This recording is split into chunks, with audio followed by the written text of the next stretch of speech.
Alors le petit briefing, c'est un petit briefing tous les matins, quotidien. On explique un petit peu les intentions de la journée, donc la météo, le type de parcours, s'il y a des informations particulières. Donc on a un anticyclone sur la France et sur le sud des îles britanniques, quasi stationnaire et qui a tendance à gonfler.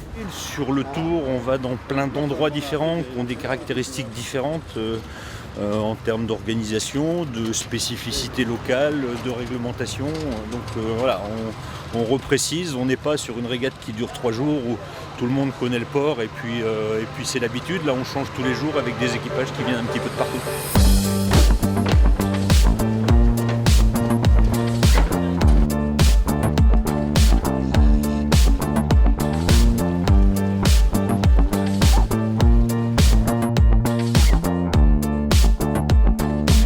Directeur de course, pour moi, c'est gérer toute la partie nautique.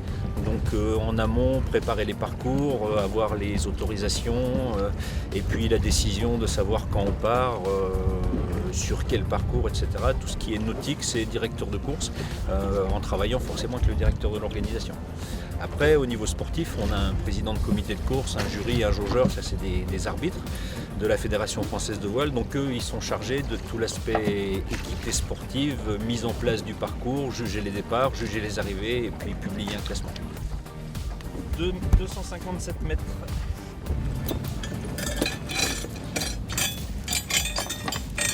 Donc là, nous, on est en mission de renseignement.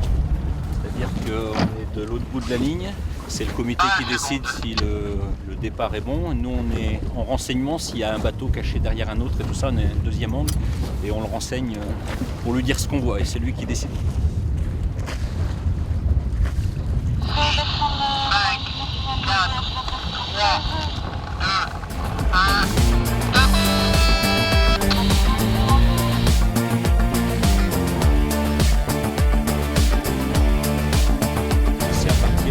Timing sur l'eau que toute l'organisation en découle. Donc chaque partie a des contraintes. On part des contraintes maritimes et ensuite on les décline avec tout ce qu'il faut pour s'adapter à terre. L'interrogation, l'anxiété, c'est la grande étape qui fait Deauville-Brest parce qu'elle est très longue. Donc là, pour les équipages, c'est un gros challenge sportif parce qu'il y a la durée, il y a tous les endroits où on va passer, il y a des passages à niveau avec le courant. Et puis l'inconnu, ça va être aussi les conditions météo qu'on va rencontrer.